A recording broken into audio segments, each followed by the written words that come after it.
E posibil să nu observi deocamdată toate schimbările, dar corpul tău se pregătește deja pentru naștere. Călătoria a început.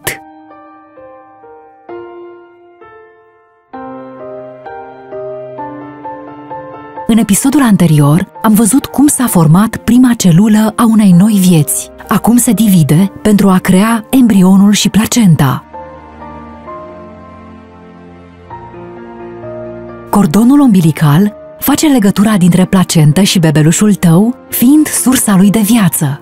Uterul este, în acest moment, plin cu lichid amniotic, lichid care îl va proteja pe bebeluș de toate lucrurile nocive din exterior și va menține, totodată, temperatura corpului stabilă. În cea de-a 6-a săptămână de sarcină, o a doua inimă, cu mult mai mică decât a ta, începe să bată.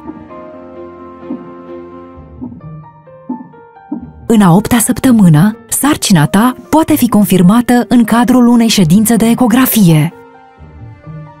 Ești pregătită pentru prima imagine a micuțului tău? Este cu siguranță dragoste la prima vedere.